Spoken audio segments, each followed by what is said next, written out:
If you constantly find yourself getting disappointed in crypto, whether that's because you didn't get a 100x or $1 million airdrop or whatever other story your brain tells yourself that you can get rich quick, then this episode is for you. Perspective is everything. And today we hope to get you back on track so you can manage the crypto markets appropriately. Welcome to Milk Road Radio, the easiest path to get smarter about crypto. I'm Kyle Reedhead, along with a new co-host today, and that is Reilly, because Jay is once again on vacation. He'll be back next week, though. But together we believe that on-chain is the next online. This is the opportunity, and we're here to help you capitalize on it. Carly, welcome to the show. What's going on? Thanks, Kyle. I feel like I've been locked in an FTX bankruptcy vortex. That is where I'm spending my time these days. But it's fun to be on. I've been on this show before, but not actually. I've never been on the Milk Road show before. It's great to have you back. I want to get into what you're up to these days, but real quick, what we're going to talk about in today's show is actually some FTX drama and CZ drama as that just continues on. And Carly, if you guys do not know yet, she has been diving fully into the FTX case. So we're going to talk a little bit about what's going on there. We'll talk about the market watch, why things are dumping, although it appears as we started recording, they're starting to go back up. So that's good news. EigenLayer has some FUD going on, plus a bunch of other Airdrop Mania that we're going to be talking about. Some stuff going on with Fantasy.top or SocialFi. We talked about a bit last week as well. And then we've got so much more. But let's just take a quick second. Carly, you were once the host of the Overpriced JPEG show. You've now switched that over to the Carly P. Reilly show, which is an amazing show as well. Walk us through what's going on in your world and why the switch. Yeah, well, I really just wanted to broaden what I was covering. I love the NFT world. I still love the NFT world, but I'd been doing it for 2 years, was looking at the next, hopefully 30 years of my career and was like, okay, well, I don't necessarily want to explicitly only be talking about NFTs for the next 30 years. And so I had started covering the Sam Bankman-Fried trial at the end of last year and had sort of new folks discovering me through that. And I actually really enjoyed covering that. I mean, it's always weird because you have like this person's life and all these people who lost money. So I never want to be flippant about that. But and so that really felt like the right moment to broaden, expand what I was talking about, looking into. And so figured I'd name it the Carly P. Reilly Show because that gave me maximum latitude. If it's just your name on it, you get to do whatever you want. So, and my initials are CPR, which I felt like at some point I can do something really fun with that, like bringing back to life something, or like, I don't know, there's puns there. I just haven't worked through them yet. Well, it's amazing. Congrats on the new show. It's absolutely amazing and everything that you're up to. We will actually, for those listening that remember Carly from the Overpriced JPEG show, talking about NFTs, we will talk a little bit about NFTs today too. I forgot to mention that in the intro there. There is some stuff going on in the space, not a lot, but a little bit. And so we brought back the expert, Carly, to give us her lowdown on the NFT world. But of course, we'll get to that later on the show because, to be honest, it's a little bit less important than everything else going on. So how dare you? How dare you insult my beloved JPEGs? You're the one that changed your name, all right? You literally told the market. It was you. When you changed your name, everyone was like, okay, NFTs are done. It's time the to bottom. Get out. Yeah. No, I've joked. I got in at the top. So if I leave, it's at the bottom and you know it's the bottom. So I don't know. Right. Probably was the right time to buy.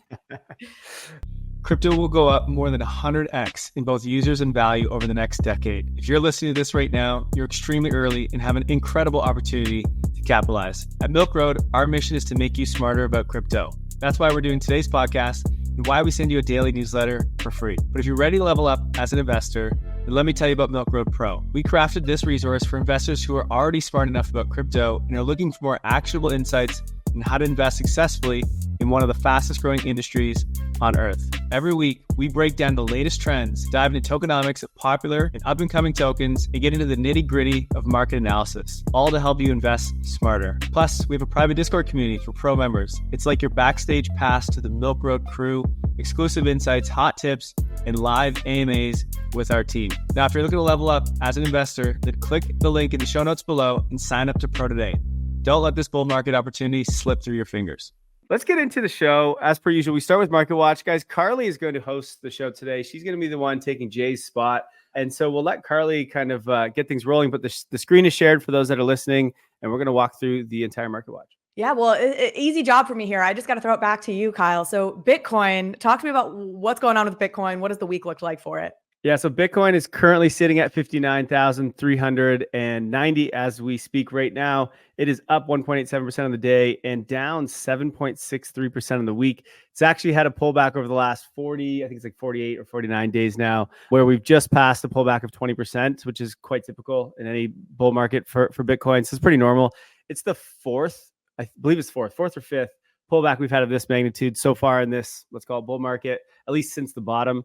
So it's been a tough few days, or I guess a few weeks for some, but all is good. I'm not too worried. But if we look at some of the numbers here, I've got some charts up on the screen.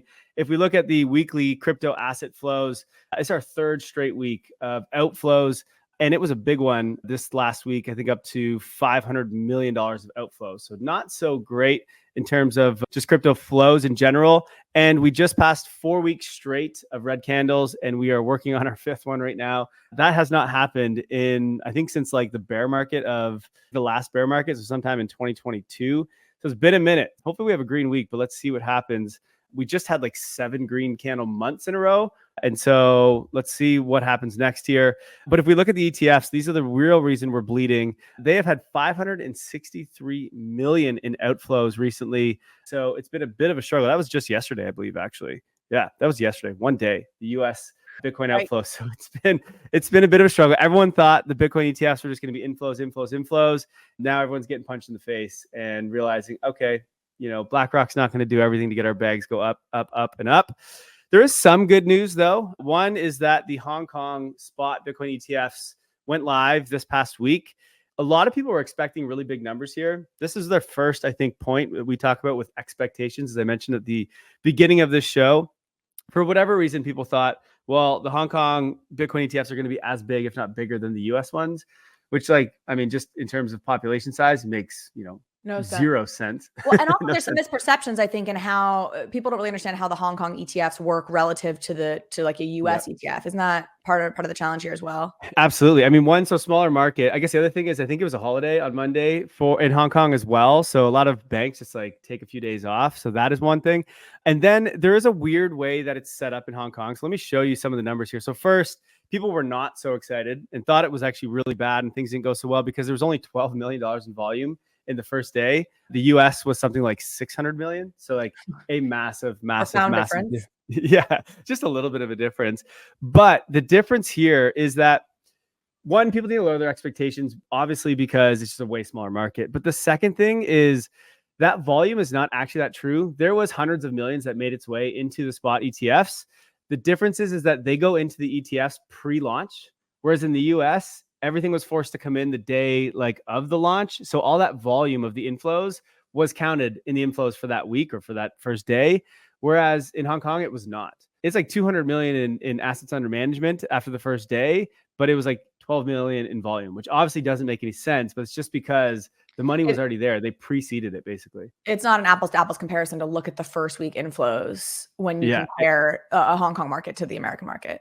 Yeah, that too. So like the US market, I don't know the exact numbers, but it is, I don't know, 10, 20, 30x, whatever it is. It's way, way, way bigger. So in relative numbers, they actually did pretty well and fairly close to the US. And in terms of the ETFs themselves, the China AMC Bitcoin ETF, which took in 123 million on day one, it ranks 6th of 82 ETFs launched in the past 3 years in Hong Kong. And it's top 20% in overall. So like ever. Wow. So these were actually a massive success. Yet everyone on crypto Twitter was like, oh, this thing was useless. It didn't do well. And I think people just kind of missed some of the facts. So I think overall, pretty good news. And by the way, of those numbers, ETH took in like 15% of what Bitcoin did. So actually not so bad. People were expecting much lower. So overall, I would say the Hong Kong ETFs, pretty good. And then the other thing that Eric Balkunis was mentioning, and I think why people had such high expectations about these ETFs is it's not just Hong Kong that can access this market. It is eventually China mainland, potentially like the Middle East, like Dubai. They can also start to buy as well. And so there is more markets that could get access, but I think those things take time. Just like the US ETFs, we talked about a ton where a bunch of the organizations, institutions, they need to get like approval. The same thing is true here in Hong Kong as well. So it'll take time, but hey, it's another big pipeline opening up into Bitcoin and ETH, because don't forget, it's not just the Bitcoin ETF. And so in my opinion, it's bullish news. It's great news. It's just going to take time for it to play out. Plus, it's not going to beat the outflows that the US ETFs are having at the moment. So either way, market's down is what it is. Let's move on. Love it. ETH. Talk to me about ETH. Want to hear the story there? Yeah, so ETH is sitting at 2,996, so just flirting with that 3,000 number. It's up 1% on the day, down 4.5% on the week. So actually doing a little bit better than Bitcoin is over just the last few days here. But we'll sort of leave it at that. I want to talk a little bit about macro stuff in just a second, but let's just first jump over to Sol before you tee up. I'll just do it just to make things easier, Carly. Solana actually outperforming everything right now, and currently sitting at $1.40 almost, up 4% on the day. So that's nice. Solana looks like it's going to be the one that's going to jump back the fastest out of the three sort of majors, although it is down 5% in the week, and it was down, I don't know, close to like 45% over the last 50 days. So it has struggled there, but I mean, it's had such a massive outperformance that a little breather is probably not a bad thing. So what's going on in the world of markets? Why are we still in this bit of a pullback? Well, there's a few things, and really most has to do with macro, not really to do with like the crypto market itself. One, there's just a lot of like confusion in markets. First, the Japanese yen is having some serious troubles. And so it's sort of like inflating away, and people are getting a little bit scared about the Japanese economy. So obviously that shakes markets a little bit. People don't really know what to do when such big economies are struggling. People get spooked and tend to move out of risk assets. The other thing is there was a lot of fear yesterday that the Fed was going to raise rates. They did not raise rates. It's funny. A couple of months ago, everyone was like, okay, they're going to definitely lower rates. Oh yeah, they were like now, two rate cuts at least this year, and now we're like happy if it just stays the same. I feel like yeah. So people are getting so scared that they're going to raise. I don't think they're going to raise at all. I don't think they even could. And so it remains the same, which I mean, to me was probably expected. What people kind of missed, and I wonder if it's why today finally prices are starting to go back up, at least this morning, is although they're not raising rates or lowering rates, they did say that they're going to begin slowing the pace of QT. QT is quantitative tightening. And so come June, so next month, the committee will slow the pace of decline of its securities holdings by reducing the monthly redemption cap on Treasury securities from 60 billion to 25 billion. Basically, that means that they are going to put less money into tightening, right? And so now this just means they're basically easing. They're doing the opposite of tightening. And so money's going to become a little bit more loose. Now, they're not turning on the printing machine and money go burr like in 2021 and 2020, but this is what you need to do first. They're not going to print money if they're also tightening. So you start with tightening, then you start to lower rates, then you start to print money. Is typically how it goes. Maybe they'll keep rates high and print. We'll see. But either way, this is the first step. This is the sign that we're moving into another easing cycle where money's about to start flowing. So this is actually super bullish, but I don't know why not a ton of people are talking about it. But to me, when I looked at the Fed meetings, this is what I saw and was like, all right, we're still on track. I think the bull market continues. We just need the markets to sort of figure it out, take their time. Yep. That's a wrap. Macro geopolitics to not just like completely explode. Like that's the other risk factor that hangs over everything all the time. Absolutely. The black swan event. Although the answer to all of it, no matter what, if banks fail, if we go into war, if anything happens, the answer is print money regardless. So like it just might be a little delay. There might be a bit of a pullback first because people get scared, but either way, we're going to print money. So either way, Bitcoin fixes this is what they say. It's always the answer. The answer is always Bitcoin.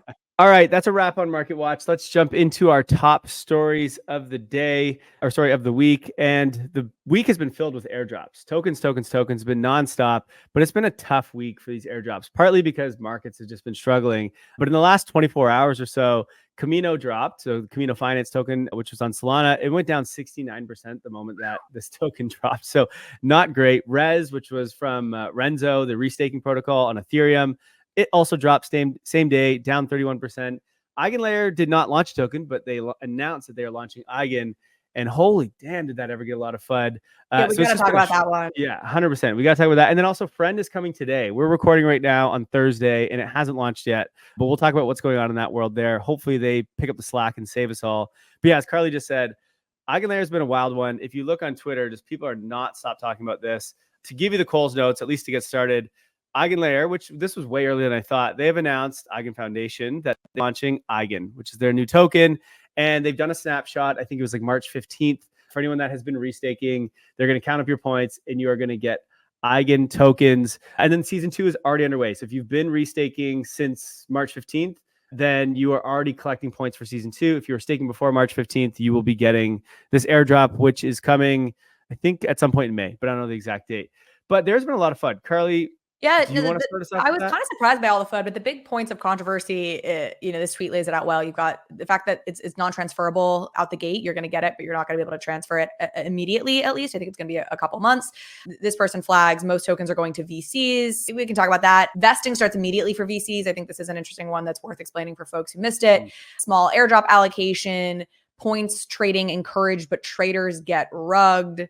I spend a lot of time, a lot of effort banning VPNs. I think people are annoyed because they're actually enforcing their geofencing as opposed to what we're used to in crypto, which is like the very like laissez-faire approach of like, oh yeah, like we geofence, but like use a VPN. And also here's like a thing on our website about how to use a VPN. So we are actually going to help you get around geofencing.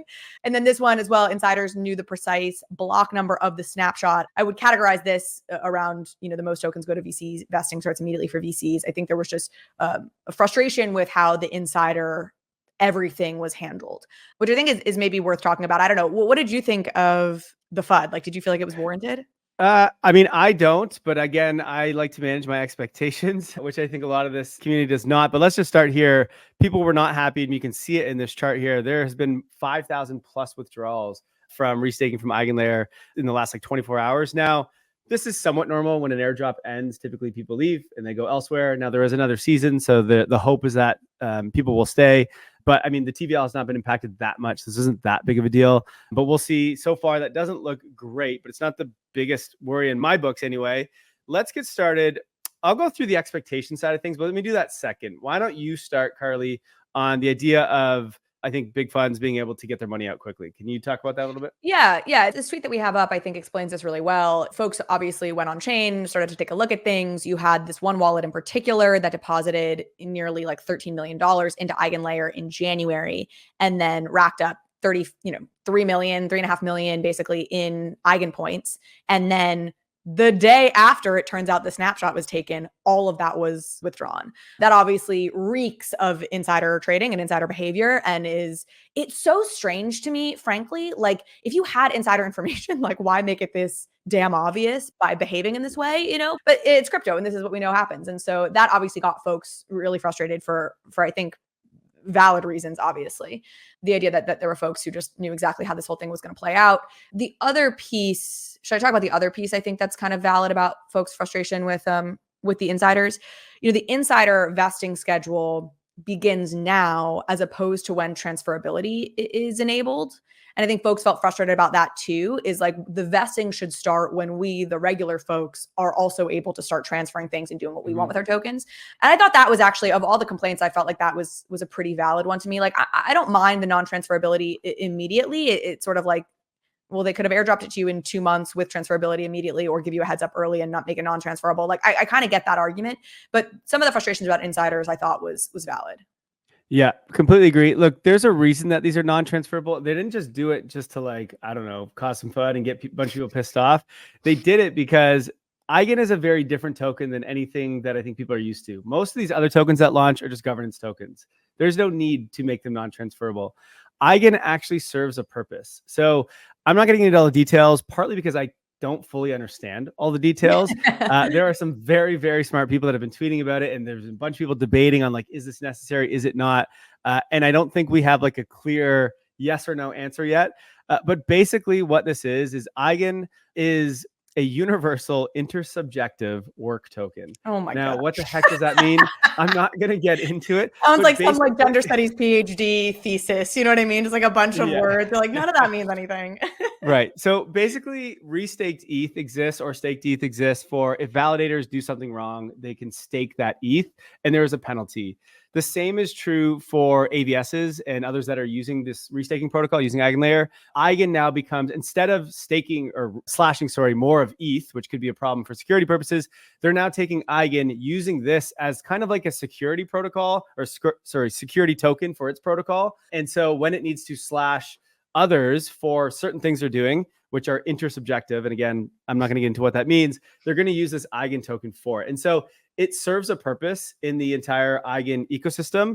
It's something very new. It is a thing I think a lot of people are going to take some time to understand and wrap their heads around. Yeah. So I think when these kind of things happen, we need to like take a second and just be like, okay, why are they doing it this way? Instead of flipping out and getting so angry, it's just like, well, what's happening here? And look, EigenLayer is really on the forefront. They're building something that is really important for this industry and something completely new. They're not just going to like try to screw everyone over, but this is the take that people get. Look at this on this one. So this is I don't know, someone named Axel says, it looks like EigenLayer is another project that's left me feeling milked, which is kind of funny considering we're on Milk Road. But it's just further proof of the harsh reality we're dealing with when it comes to airdrops lately. I staked 17 ETH for months, and while 785 Eigen tokens isn't the worst, which by the way, that's about $10,000 to $15,000 worth of an airdrop. The way they're distributing the airdrop is really disappointing. According to their model, we'll be able to claim 90% on May 10th. Okay, so that's pretty good, 90%. And the remaining 10% a full month later. I mean, that's not that bad for 10 to 15K. And then he's upset. Well, he can't sell them.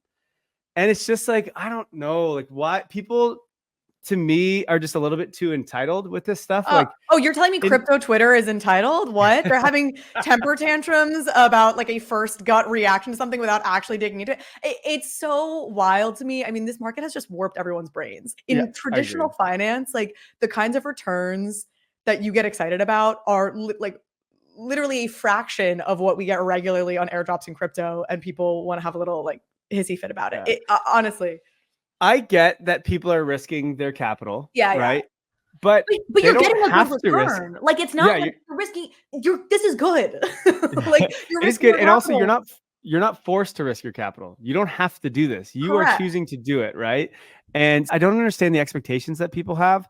It's a bit weird for me. But yeah, can I say the funny thing on the geofencing thing too? That's the third kind of category here is again people's frustrations, and I do totally get this, like that you can't. And I think Canada's also wrapped up in that. U.S. and Canada both. I'm in Brazil right now, so I'm not affected. Whatever, it doesn't matter what country I'm a citizen of. I'm a citizen of the world. But what's hilarious to me is like I have mixed feelings about this because we're going to talk about CZ a little bit later. But one of the things that Binance got caught on were like hilarious text messages between insiders, like people who worked at the company. I think somebody who had the job title like money laundering reporting officer. And there's a message from him to other employees, all caps, I has no faith in our geofencing. Just like the most crypto thing of all time. You've got this like money laundering reporting officer saying has with a Z, all caps, like completely unofficial. And, CZ is getting 4 months in prison and a $4 billion fine because, like the US is cracking down on things. So I could understand being a company looking at that, being like, we don't want to mess around with this at this point. We're not in cowboy land the way we've been in the past. Like every US regulatory body is trying to basically crush crypto. Like we don't want to risk it. I have sympathy for that, though I totally understand the frustration as an American. Well, and they're an American company. So they need to take, I'm pretty sure EigenLayer is an American company. So they need to take this stuff seriously, right? Totally. Yeah. Like we're actually on the soil that could arrest them. They're not like cowboying it over in, the Caribbean or whatever. Yeah. Right.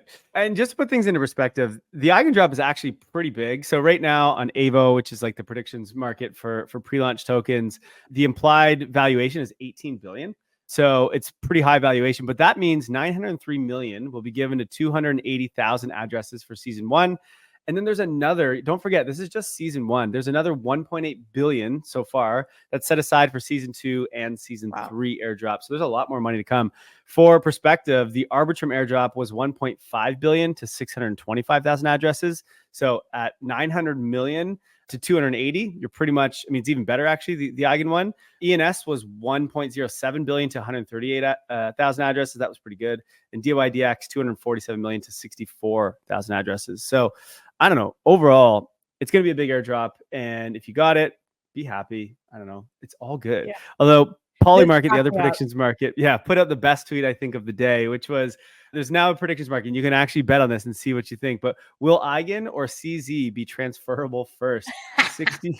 I absolutely love that. I don't know. 60% chance of what? Is it yes or no? What does that mean? I've never used this, so I don't actually know what it means. Eigen transferable before CZ gets out of prison. There we go. 60% chance that Eigen is transferable before CZ gets out of prison. So that means in the next 4 months. That means in the next 4 months, people believe that Eigen is going to be transferable. By the way, if you don't know what's going on with CZ, we'll talk about that in just a second. Don't you worry. Okay, let's move on to someone who might be doing things right in terms of airdrops. That's Friend.tech. Friend.tech has been around for a while. Obviously, they had their moment, I guess, last year in like Q2, Q3.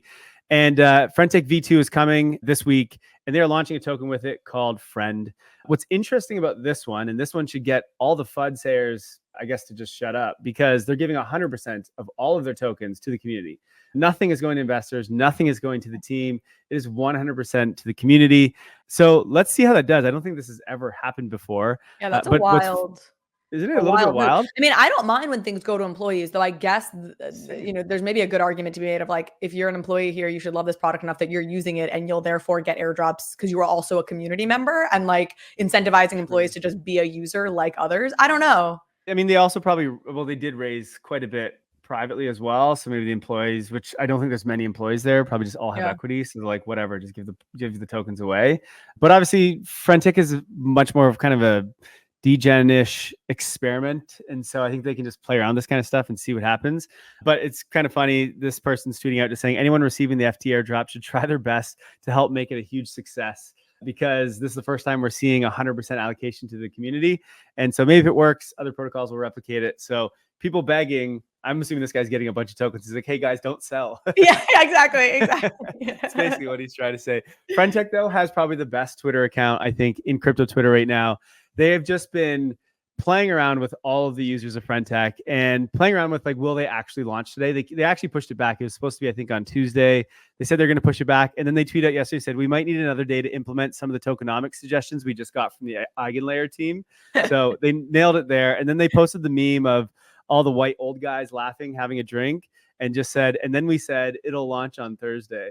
So we'll see if they actually do. I love it. I love brand Twitter accounts that are just irreverent and like don't give a fuck. You know what I like? I just think it's great, and I really appreciate any brand that's able to like effectively pull that off.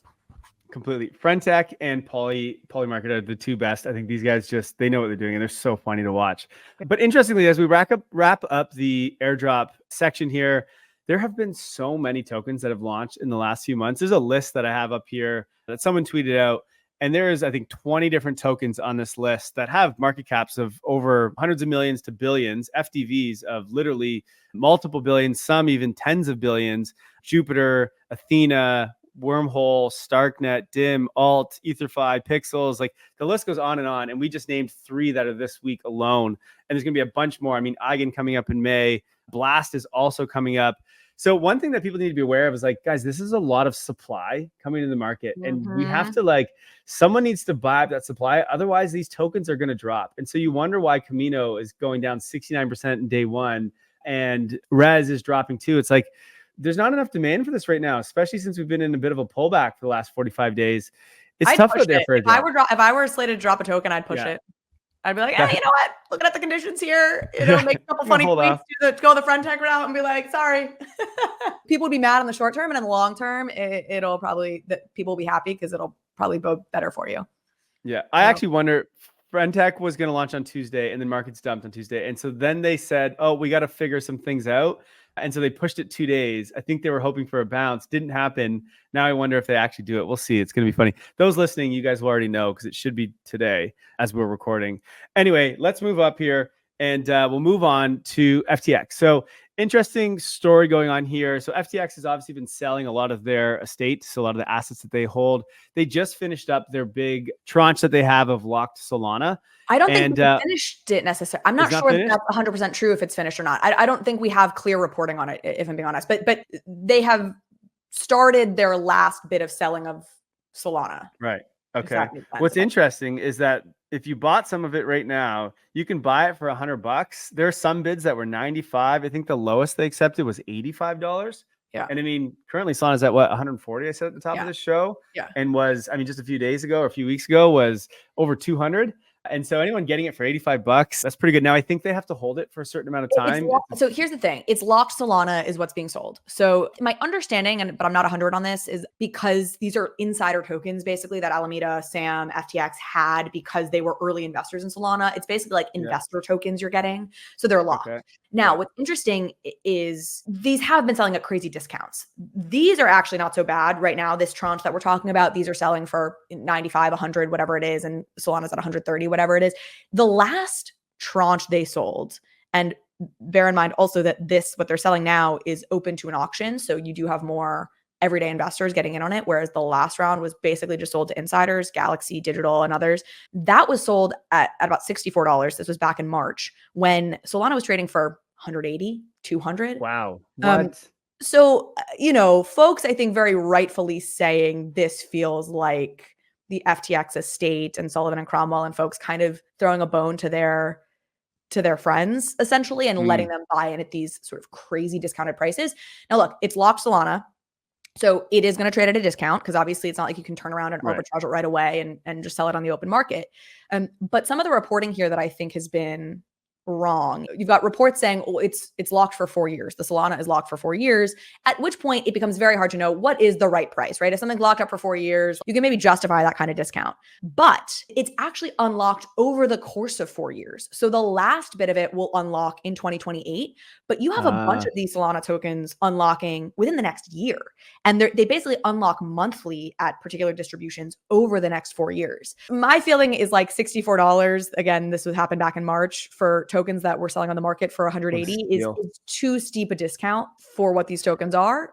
But they're course correcting a little bit here in May with the selling that they're doing. But this is frankly, and last thing I'll say on this is also just frustration with there's not a lot of transparency. Like when the bankruptcy estate reports on what they've sold, they lump a lot of coins together. So they say, hey, from the Alameda stash, we sold all of these tokens, and they'll give you one lump sum number, right? 1.8 billion was sold of all of these tokens. And you're sort of left to try and parse out what was Solana, what were other things. There's not a lot of incentive on behalf of the FTX bankruptcy team to provide a lot of transparency here, which always gets my hackles up a little bit. So you've been living, breathing FTX in this whole situation, which is still continuing. I think most of us have kind of forgot about it at this point now that SBF is gone, but there's still a lot going on. Carly, why are you still in it? What are you noticing? Is there anything that like you want to? Why am I obsessed with the price at which they're selling Solana tokens? I was like, stop talking, please. Nobody cares actually this much about the sale. Yes, I've been tracking this really closely. I think the first thing that caught my attention was after the trial, I was sort of still following things a little bit. I've reported on the Sam Bankman-Fried trial pretty closely. And the first thing that sort of caught my attention is the fact that Sullivan and Cromwell, big American-based law firm, top whatever 5, I don't know exactly what they are, big law firm here. They were attorneys for FTX US back in its heyday. And in fact, the general counsel for FTX US was a former Sullivan and Cromwell partner. So really deep ties between the two companies. And Sullivan and Cromwell then has remained on and is the law firm running the FTX bankruptcy post-collapse. It is incredibly strange. I don't know of another example of that. And I've talked to other bankruptcy experts, bankruptcy attorneys. Enron, when Enron went down, the lawyers went to jail, right? It's very unusual that you are a law firm representing one of the highest profile frauds of all time. And you basically get a pay raise and a promotion at the end of that, at the end of that situation. Now, there's a crazy amount of nuance here. Sullivan and Cromwell would claim they really weren't primary attorneys for FTX US. That's very disputed. And I could give you their fee structure and be like, that really doesn't make sense given how much they were paid when they did work for FTX during its prime. So that was strange to me. And the more I've dug into it, and I don't want to get over my skis here or say anything, but like the more you look into it, the stranger this bankruptcy becomes. And bankruptcies are always weird. I will say that. Bankruptcies are always weird. There's always shenanigans. There's always insider dealing, right? The Solana token piece that I just spoke about, it's somewhat par for the course. But there's a bigger picture here of things that go beyond just normal strangeness with a bankruptcy. And again, I'm talking to bankruptcy attorneys who are law professors who have nothing to do with crypto, who have been looking at this bankruptcy going, this is weird even for a bankruptcy. And so without, putting up pictures on a wall and going full A Beautiful Mind on you here and like laying out everything that I think is strange about this whole situation, I've stayed on it because my feeling is the collapse of FTX and Sam Bankman-Fried makes for very sexy headlines. You have the boy genius, the effective altruist who turns out he was robbing people of their money. Like that's a very easy story to follow and an easy story to make sexy headlines about. But it's not really representative, I think, of the way in which people are screwed on a regular basis. It's kind of an anomaly. The Sam Bankman-Frieds of the world are an anomaly. But the subtle, arcane, boring, document-oriented ways that these kind of wealthy, big, powerful law firms that are very interconnected with the government and very interconnected with everybody, the way they bend the rules or change the rules to fit them at the expense of creditors in this case or customers in this case, that actually feels very indicative of ways in which the system is flawed and a problem. And it's a lot less sexy because, again, it's a lot more like, here's this line in this document agreement that you violated, but the result of that violation is that you've made $100 million and customers didn't get that money back. And customers, frankly, are, there's a lot of headlines around customers are getting their money back. They're not. Again, this is where you can get deeper on this, but that's really, for me, what's been motivating. Essentially, you're saying it's not just about FTX and this scandal. There is a scandal underlying here with potentially the law firm that was involved with FTX, and it's still happening right now. And that's why you're kind of fighting the good fight for us out here. Yeah. It's why I'm staying on the story. I think I cover this a lot on the Carly P. Reilly show, my show on YouTube. So I keep kind of drip feeding things out. But at some point here, and I'm talking to a number of folks, we want to, in as simple a way as possible, give this bigger perspective because, exactly as you said, I think there's a bigger story here that's being missed because it's more complicated and it lacks the like high profile sex appeal of like the 30-year-old billionaire. I don't get scared about many things, but like you're trying to take on like a behemoth like law firm in the US. I feel like that's like risky business. If Carly all of a sudden just disappears, we know who did it. And this is why I'm trying to actually be very responsible about what I said. Like, I don't want to I don't want to get over my skis because I think the way somebody put it, like if you're going to shoot at the king, don't miss. You know what I mean? Like, I want to be responsible. But anyway, I appreciate you letting me talk about it here. 100%. It's so interesting. And speaking of someone who's also going to be disappearing, CZ, the founder of Binance, who they had to pay $4 billion in fees. And now he actually is going to be sentenced for 4 months. He's going to go to jail in a US prison. And it's quite funny, I guess, not the fact that he's going to prison, but if you guys remember over the last year where there was all this FUD around Binance, CZ kept posting the number 4. He just kept saying 4. I have a picture up on the screen of him holding up his 4 fingers. Every time there's FUD, he's like, I'm just going to use the number 4. And then just how does this play out this way? He goes to jail for what? 4 months. He pays a fine for what? $4 billion. What on the world? Oh, in the 4th month of the year in 2024 as well, if you want to add more to the story, which is just like, I don't know, just so weird, but this is how it always works out. It was the same thing with SBF. Do you remember what was that? It was like 25. When he had that long thread, what? And then what happened? And it was like 1, 2, 3. So 25 on that thread. It was like 25. And then it was like, and then we get back to building or something like that. And he's going away for 25 years. What? And do you know what I'm talking about? You missed this? Yeah, I didn't see that. I did not see that. Unbelievable irony of like his sentence corresponding with something he had tweeted where in his long thread, it was like 25 and then we get back to building. It's like 25 years. Anyway, it was so weird. The verbiage wasn't exactly right on that, but roughly correct. Well, wild. All right. Well, let's talk about NFTs. Our NFTs back. We've got the expert, the overpriced JPEGs expert here, who from the beginning said that they were overpriced. And obviously, I think we all learned our lesson over the last 2 years. But there's still some things happening in the space. Moonbirds, which, as everyone knows, Jay bought a Moonbird actually fairly early on, rode it to the top, and then rode it all the way to the bottom. Still owns it today, and that thing is not doing so hot. But Moonbirds was acquired by Yuga Labs, and so there was a little bit of hope that maybe they could bring them back to life. And now we've just had an announcement that Moonbirds is building the Moonbirds universe. Yeah. Carly, you want to walk us through what's going on here? Yeah. I don't think that NFTs are back, but I do think ETH NFTs will have a resurgence at some point. At least a couple of them have good odds. But yeah, it's so interesting. So they came out with this announcement. Obviously, as you said, Yuga Labs, now owner of Moonbirds. The announcement had a couple of components that I think are worth highlighting. First, they're building a Moonbirds universe for the Moonbirds community. I have some question marks around this. We'll get to that in a minute. The second part of this announcement that I thought was really interesting is, I'm going to say this one way and then I'm going to explain it more. Reversing the CC0 decision. So if folks did not follow this, don't remember this, Moonbirds launched and they had, I forget what their original IP rights were, but you as a holder of a Moonbird had certain IP rights over your individual Moonbird. Then in what was a very controversial move, and frankly, I would almost pinpoint as like the beginning of the end for Moonbirds, was Kevin Rose came out and said, hey, we're actually making the Moonbirds collection CC0, which means that the intellectual property would be put into the public domain and wasn't like individually ownable. Now there's, again, nuances there. People don't, I think, totally understand how CC0 works. You can still trademark something if you're using a Moonbird in a business or whatever.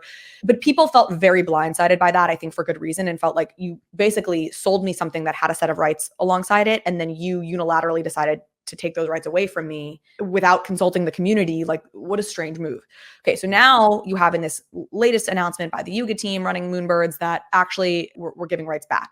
CC0 doesn't actually work that way. You can't undo CC0 once something has been put into the public domain. But what they're actually getting at here is I think they're basically launching an additional collection of Moonbirds for each holder that will have essentially what the original IP rights were. So this has just been kind of a, I don't know, case study in a bit of a shit show in IP management. Yeah. But I appreciate that this is a brand that has pushed boundaries and allowed us to kind of learn in real time what the bounds of all of this are. So that's the first announcement that I think is interesting. Generally, people were excited about that. It was my feeling. And I think you actually did have the price go up a bit, which to me was actually more based on the rights than it was even on this promise of a universe. And then the second part, as I said, is you have this Moonbirds universe coming out. Here's my big question. It is unclear to me if this is a part of Other Side or independent from Other Side. Yeah, I couldn't figure out either. All I know is you can use your Moonbird inside. Well, they're going to allow you to use your Moonbird inside of some sort of metaverse. So they're kind of making the pixelated JPEG into some sort of 3D avatar, which I mean, every NFT I feel like has made this game plan. No one has succeeded in it. And it's just weird to me. They're already building Other Side, which they're very behind on. And like much, much smaller teams are doing way better than they are. And now Yuga Labs is launching another metaverse, which it doesn't say that it's part of Other Side. It says that you can use these new like Moonbirds inside of Other Side, but like, I mean, building a metaverse is not easy. We know this. We've seen this. I don't know how they're going to now try and build another one. It just seems to me like they're just repeating the same shit over and over again. I told Jay to sell his Moonbird months and months ago, probably a year ago at this point. I feel bad. He's still just holding it. You know, I actually would like to, and you know, you and I are just going off of the post that they have. They did do a longer space, which I listened to part of, but I didn't really get clarification on my big questions having listened to it. To be clear, they've announced they're building the Moonbirds universe, which I don't know. Maybe it's not a metaverse. Correct. That's it might not be. So Colin Hesterly, who's been on their team now for a while and did the Mythics drawings, really actually very talented director and creator. He has been promoted as part of this to sort of oversee this project, which almost makes me think, oh no, we're building a place where you can take that character. Yeah. So you're right. It must be more of a metaverse. Yeah, Valeria. But I wonder if there's going to be more of a storytelling almost component to it. Like I'm picturing like a choose your own adventure. I don't know. We're all still. I'm still just like, do people care? I don't know. It doesn't make sense to me. No, another PFP. I think, and that's why I say I think the price action has been more a reflection of people liking the reversal of CC0 to put it. Right. Kind of I agree with that. Metaverse. Yeah. Another NFT that actually has had a jump in price and continues to sustain that since the announcement is Azuki. We talked about this where they were going to launch a basically like a TV show, an anime show, and they've done it. They've launched their first episode. I think it's like 9 minutes long. Carly, you watched it. I did. What do you think? I am into it. I think that, look, I think this is the right direction for Azuki to go. And I think that is probably generally the sentiment. They always had an IP that lent itself really beautifully to anime. And I mean, it is anime, right? But to like an actual anime show. And I think the show delivered in terms of being beautiful and well done, in my opinion.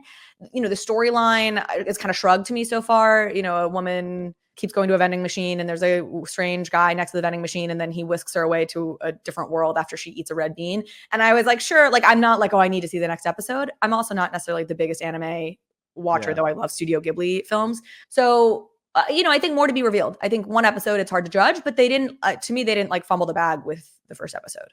Right. Yeah. I mean, so people are liking it in terms of price. It's up to 5.3 ETH, although like it's way down from previous. It hit its all-time high up at 25 ETH at one point. So that's pretty wild. But either way, like I guess people are happy about it. I just like to see NFT projects actually build something and actually launch and not just say we're going to launch something and not do it. So it's good to see them. I don't watch anime either, so like I can't really comment on it. But in terms of NFTs, are they back? Carly says maybe some. No, I think back.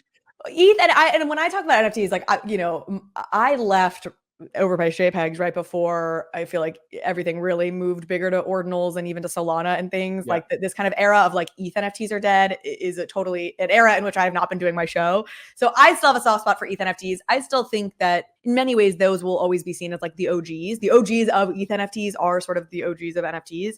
And so I think there will always be power to ETH NFTs and these things will be cyclical. But we, you know, those of us who have been in this space long enough have always obviously known that the vast majority of NFTs wouldn't be worth anything in the long term. For sure. Again, if you manage your expectations, which again is the theme of the show, and most people I think did not, But maybe the catalyst to bring this all back is Blur is launching on Blast. So Blur, a lot of people blame as the thing that kind of ruined the NFT market, but it's only existed on Ethereum L1. It is now on Blast L2, which has been a beast. It's got a lot of capital. It's got a lot of users. And then interestingly, they are doing a massive airdrop or sort of points farm. They call it gold on Blast. And so for those that are bid, listing, and trading NFTs on Blast, which is, we never really have a lot of NFT action on L2s. And so maybe this is the thing that can bring it back. Like, you don't really want to trade a ton on ETH L1. It's quite expensive. So maybe bring them onto an L2 is going to be useful. I don't know. Let's see. But interesting nonetheless to see that happen. But I'm still not super bullish on NFTs in general. It feels like everything with Blur, you'll see like immediate price action as a result of this. But will it have any sort of long-term effect? Like, feels dubious to me, honestly. Yeah, we'll see. I mean, Blast is a beast. This Pac-Man is crushing it. Like, he is an absolute beast, but we'll see what this means sustainably for the long term. All right, last big piece of news is around Fantasy.top. We talked about this last week when we had Tyler D on the show, and Fantasy.top launched their new platform last week. This is basically like a fantasy football, but for influencers on Twitter. So we explained it all last week. If you haven't listened to that show, go check it out. But interestingly, now that it's live, we should have expected this to happen. But so people are going, they're buying their influencers on Fantasy.top. They're setting their teams. The way that they earn points from this and how they win is if those influencers get more engagement, right? If they get more likes and comments, et cetera, then that means that their players are doing better. It's like if they score goals in hockey or they get a touchdown in football. So what's happening is people are buying up influencers, and then they're going and creating bots and botting up their engagement so that they get ridiculous amount of engagement. So Zeneca, who we've had on the show a few times, all he did was tweet out, GM, it's raining in Dubai again. And he gets 641,000 views on his tweet. So only in crypto does this I love this so happen. much. It's so stupid, and in a way that just brings me tremendous amounts of joy. Like, I cannot believe the uselessness that people put their their energy on in this space. And but it's hilarious. And then we have OXJPEG who tweets out, he goes, by the way, if you're an OXJPEG Fantasy.top holder, it's now your fiduciary duty to like and retweet and bookmark all of my posts. Absolutely love it. People are just so ridiculous. But here's what happened. Fantasy.top tweets out and goes, hello at Blast, and a warm welcome to the 19,159 newly onboarded addresses. Basically, they're saying they've had a pretty good launch. And so a bunch of new people, because Fantasy.top is on Blast, are now using Blast. But what's funny is it's just a bunch of people that were already on Blast. To use Fantasy, you have to create a new wallet. And so a bunch of people created a wallet to do this, had to move their ETH over there, and now it counts as a new holder on Blast. And so, like, did this actually bring 20,000 new people in a day? No, probably not. It's just all people that were already there. They just had to bridge over. But these are the games we play, of course, in crypto land. Well, wild times. All right, that's it for the top stories, Carly. Now we're going to move to our last two sections, which is in case you missed it, and then we'll get into our agree disagrees, which I'll let you run for me. But let's rip through these in case you missed it first. Just some top highlights of things going on. The first one, this is massive, actually. Tether put out their attestation for Q1 2024 just yesterday. And as of March 31st in 2024, they have brought in $4.52 billion in profit in one damn quarter. It's crazy. This is actually crazy. Unbelievable. To put this into perspective, Tether has made about $45.2 million per employee they have just made, because they have about 100 staff. Although I've heard things that are actually even less than that. That's in one quarter. That is actually probably the most profitable company in the world. And if we compare them to other banks, so first of all, Tether made the third most of the big American banks at 4.52. Only JP Morgan with 13 billion, and Bank of America with 6 billion. They were ahead of Goldman Sachs and Morgan Stanley. But in terms of profit per employee, so Goldman Sachs was $93,000 per employee, which was actually double the next behind them, which is JP Morgan at 43,000. Tether, 45 million. It's staggering. It's almost belies belief. It's like, how is this real? It beggars belief. It's like, it's crazy. It's literally wild. Speaking of someone who's got a lot of money and likes to do something with it, that's Michael Saylor at MicroStrategy. He's just bought another 122 Bitcoin in April. So they hold 214,400 Bitcoin, which is obviously pretty massive, but 122 feels a bit small. I wonder if he's running out of money. Can't find a little any more change in between his couch cushions or something. Because I mean, happy he's buying 122, but that's pretty small for his typical purchases. Next up, in case you missed it, Jito Sol. You guys thought restaking was an Ethereum thing. Well, it's coming to Solana. I don't know if this is a rumor. I don't think this has been fully confirmed yet, but we're told that Jito, which is the liquid staking protocol, the biggest one on Solana, they are going to be building and launching a restaking protocol for Sol at some point soon. We don't know when, but it is coming. So that's going to be pretty cool, I imagine. Next up, Coinbase rolls out Lightning Network support in collaboration with Lightspark. This was a big thing for a while. The Bitcoiners were getting mad that Coinbase will only use Ethereum and Solana and wasn't integrating payments and stuff with Bitcoin. So Coinbase decided to do it. I don't really know why, because Lightning is not that great, to be honest. But I feel like they just had to do what they had to do. And last thing, back on the Bitcoin world, and this is with MicroStrategy, they are actually building something on top of Bitcoin. And I think it's using ordinals. And basically what they're doing is trying to build decentralized identity on Bitcoin. So I'm not going to get into all the details. Quite interesting. We'll see if they actually do it. But Saylor wants, instead of a blue check like you get on Twitter, he wants an orange check. And that is verified by the Bitcoin blockchain. So things are happening over in the Bitcoin world. Yeah, we'll see if you can do it or if it makes sense. A lot of the things they're building on Bitcoin don't really make a ton of sense. So like, yeah, super bullish on a lot of it. But I don't know. I imagine they're not MicroStrategy and Microsoft. They're pretty smart people. So like, I think they're going to do something good here, but we'll see. Yeah. All right, let's move over to our agrees, disagrees to wrap up the session. I'll take over here. Okay, you have this tweet from Wolf of All Streets. Bitcoin has been utterly and indisputably dominating since late 2022. Beating Bitcoin is exceptionally hard. Agree, disagree, Kyle? I think at certain times I agree, and at certain times I completely disagree. So in a bear market, it's extremely hard.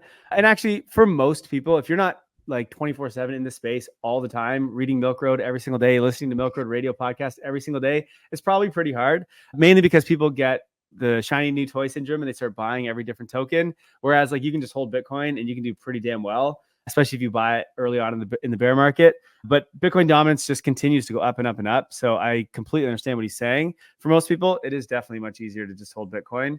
But I mean, you could also just hold Solana and you'd smash Bitcoin. So I don't know. That to me seems pretty easy too. Yeah, fair. All right, next up. Memes dump the fastest, but also recover the fastest. This is from Zeneca. Yeah, I mean, it's obvious right now this is the case. We've talked a bit about what we think with memes in a lot of my Market Watch episodes. And at least this cycle, this is what's happening with memes. They're obviously the still it thing. I think even with this pullback, they've been hit really, really hard. But I don't think they're going away. I think this cycle is still pretty early days. And so I imagine that when prices start to go back, markets turn, meme coins are going to be the fastest horse in the race, without a doubt. Doesn't mean all of them will. I'm not saying you should hold meme coins through each pullback. Most of these things just blow up and go to zero. But some of them, Geo Bowden is one of them, which is a blue chip meme coin, I guess we call it these days, is going up like crazy. It went up 51% in the last 24 hours. So obviously there is some alpha in the meme coin space. So I agree with Zeneca. All right. From PayPal President David Marcus says, well, this is from Bitcoin Magazine, but PayPal President David Marcus says Bitcoin is, quote, going to be the native currency of AI. That's a spicy one. I like it. Yeah, I mean, look, I'm super bullish on Bitcoin. I don't necessarily think it's going to be the currency of AI. Yeah. I'm just not sure the Bitcoin blockchain can handle that. I think more people think that something like Sol or ETH is probably going to be that, or maybe a stable coin on top of these. Like, I'm not sure it's going to be Bitcoin. I think Bitcoin is going to has its place as a store of value, digital gold. And I know we're building a lot on there, but it's so clunky. A lot of it is actually centralized, even though the Bitcoiners hate that. But that's because Michael Saylor buys up 215,000 Bitcoin and is continuing to accrue. Yeah. So I just like the L2s and things like I'm interested in. I just don't know that it is going to be the future of smart contract platforms, which is what AI is going to need to use currencies. So I probably disagree on this one, though it doesn't mean I'm bearish on Bitcoin, which is what a lot of people will take from this. All right, we're going to do one more, but Carly, I'm going to throw this one on you, and I'm going to do that because this is about the U.S. and you are an American citizen. I am not. I'm Canadian. Therefore, I am the default expert on America. Yeah, exactly. Now, a lot of Americans listen to this podcast, so you are speaking on behalf of all the Americans. So let me know what you think. I like it. I like it. All 300 million of us. Yeah. This is Eric Voorhees, and he says the number of services that now say not available to residents of North Korea, Cuba, Iran, and the United States of America is proof that America is on the road to prosperity and greatness. So this is confusing because I assume he's being sarcastic with this tweet and he means that what he's actually trying to say is like, it's proof that we're not on the road to prosperity and greatness since we're being lumped in with North Korea, Cuba, and Iran so regularly. So I don't know if I'm supposed to agree or disagree with the sarcastic sentiment. I guess I'll put it this way. I do think America is an empire in decline, but I don't think decline happens quickly. Like I don't think that we're like done in the next decade. I think this is something that plays out over many, many, many decades. I'm not optimistic that we make the right choices and kind of regain, I don't know, world dominance sounds bad, right? But like the kind of unipolarity or like whatever the word, like hegemony in the world. We have it now again, but I think we're an empire in decline. So I guess I agree with him that America's not in the best shape, and it is funny to laugh at the fact that it's often like us and then like theocratic North Korea. Like, it is very weird to see. But hey, I let you comment on that. I won't even say anything about it. The interesting thing that I think you said is, look, it is definitely in decline.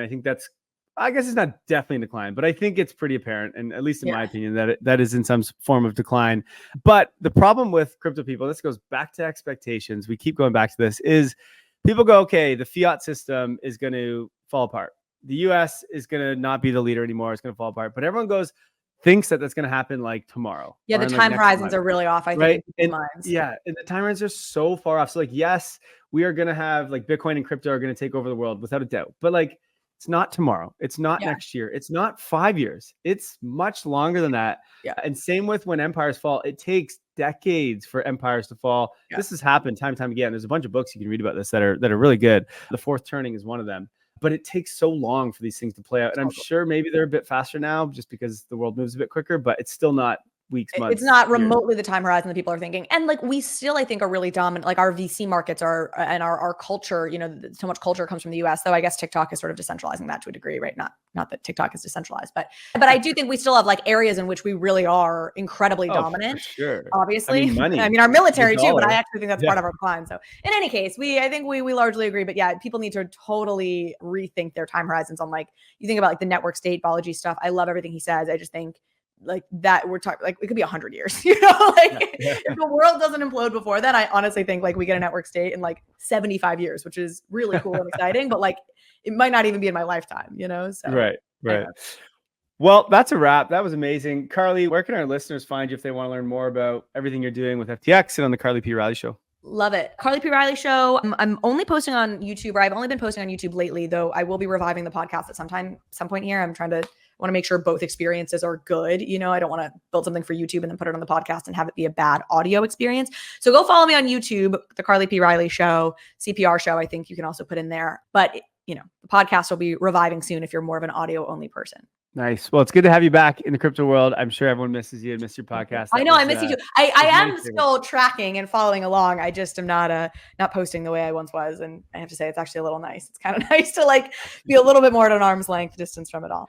Awesome. Well, thanks for joining us and taking place of Jay. Everyone, he'll be back next week. He's been off for 2 weeks in an RV traveling through the US actually with his son and his wife. And so I just talked to him yesterday and he's excited to get back. So we'll see him next week. But otherwise, thanks everyone for listening in.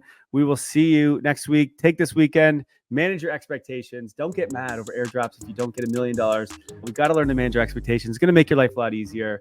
Otherwise, have a great weekend, everyone, and take care. Thanks so much.